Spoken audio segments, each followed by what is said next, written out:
Hello everyone, how's it going? It is Tyrannor as always, and continuing with this series I'm going to take a look at the lore of Burning Crusade this time.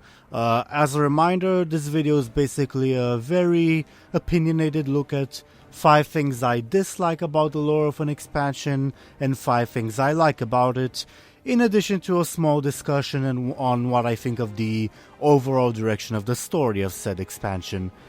Now, to reiterate some things, this is just my opinion, you are free to disagree. I will only address the in-game lore, not expanded universe works which took place in the timeline of this expansion. Those 5 things I like and the 5 I dislike are not the only things I like or dislike about the expansion. It's just sort of an artificial limitation making me narrow my choices. Also, the things I will mention are not in any particular order, so it won't be leading up to the thing I dislike or like the most, for instance. So again, here's the structure of the video. I will talk a bit about what I thought of the general direction of the expansion's lore, then I will talk about the 5 things I dislike, and finally the 5 things I like, just so we can finish on a positive note. So, the overall direction of the expansion's lore. When I talked about vanilla, I mentioned that it didn't really have a direction rather than it just dumped you into the World of Warcraft.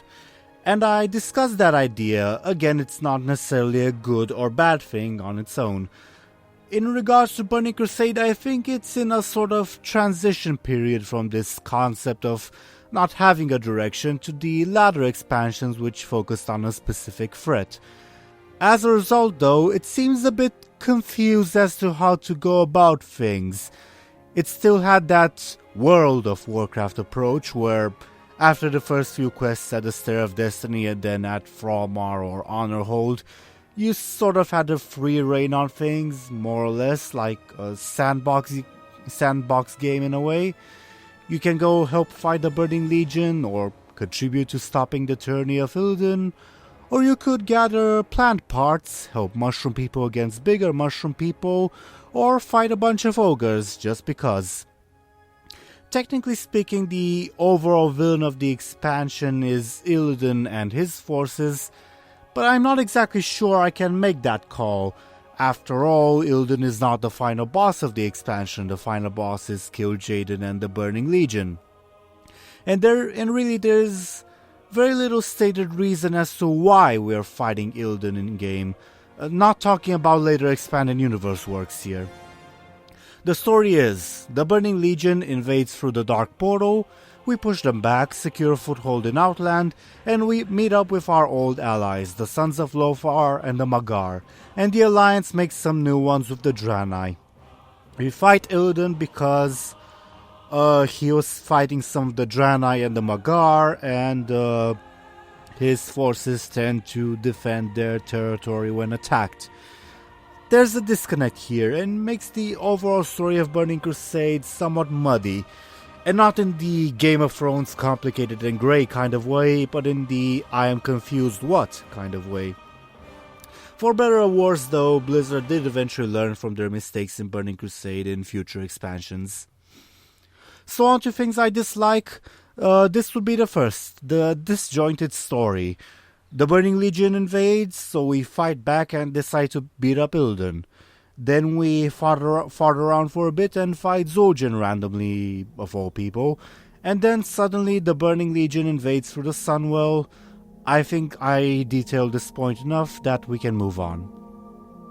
Next up would be Illidan's characterization and his part in the expansion.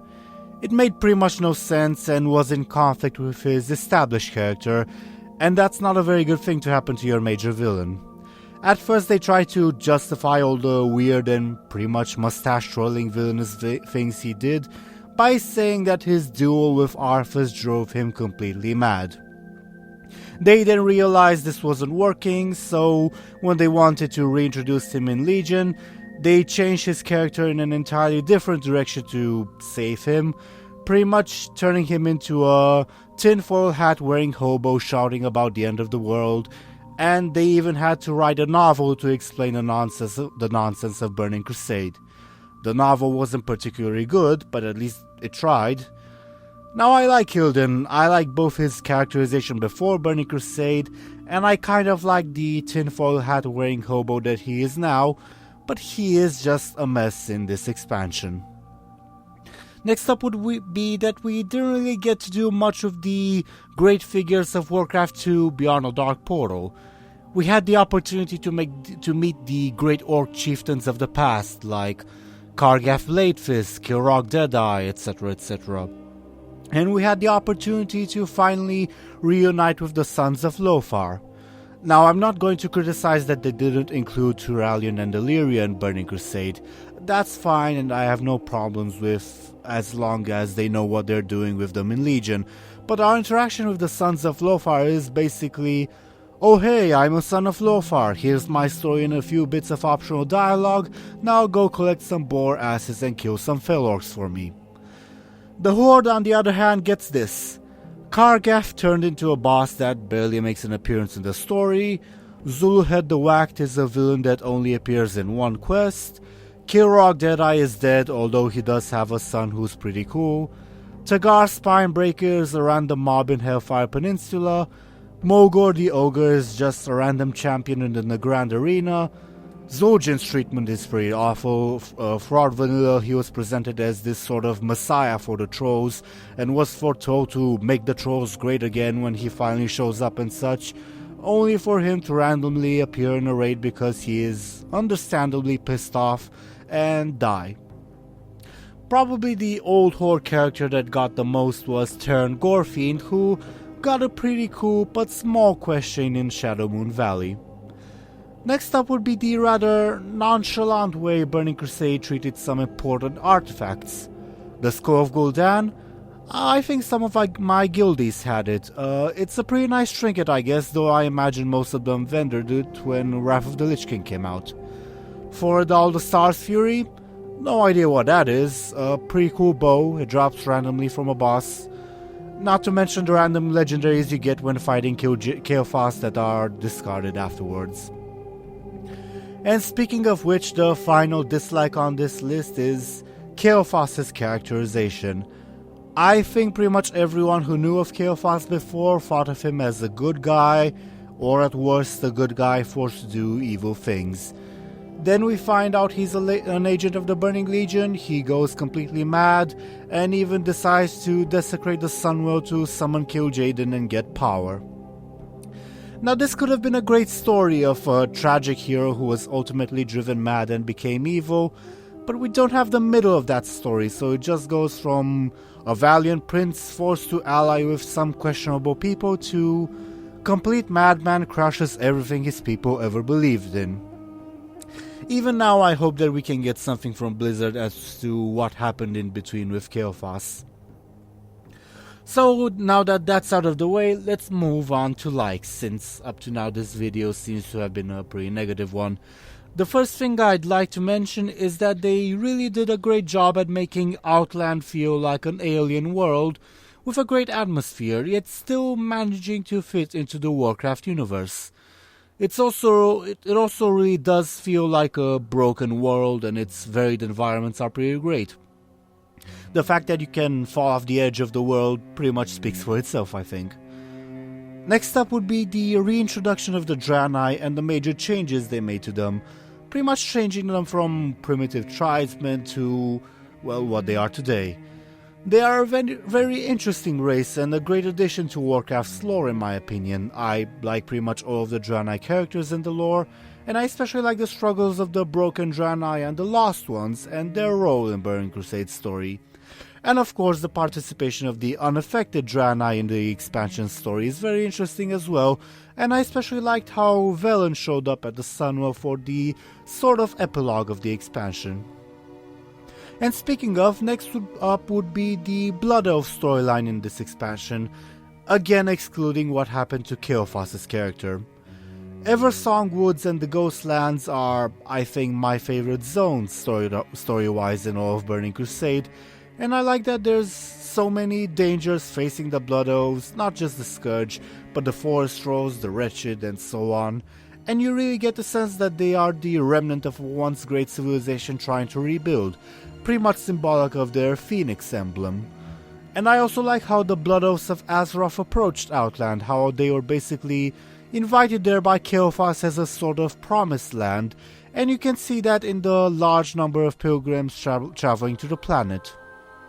I also like the concept of the Blood Knights and how they, under Lady Kil'jaeden, renounced their loyalty to Kael'thas and swore allegiance to Adol after the prince's betrayal, and I like that the Sunwell was restored at the end of the expansion. Despite what I said about the direction of the story, the restoration of the Sunwell was a great finale. Next would be the large amount of really cool but small stories, or at least interesting plots, like the Sibelian storyline in Blade's Edge, or the concept of Dementius the All-Devouring and his relationship with the Ethereals, the Nether Dragons and their story, the fact that they didn't kill Magtheridon in Frozen Throne and turned him into a fell orc factory, and so on. And I'd also like to mention that I like some of the attention to detail in the expansion, such as the fact that you can see the dimensional gates from Warcraft 3 in the game, although there's only 3 instead of 4. Finally though, the fifth thing that I like is the storyline of the Magar orcs, culminating in Thrall traveling to Nagrand and meeting his kin. It's one of the better storylines of Burning Crusade, and I like how it starts with you discovering their outpost in Hellfire Peninsula at the end of a murder mystery basically, then the storyline in Nagrand with how Great Mother Gaia pretty much accidentally mentions that she is Yurutan's mother.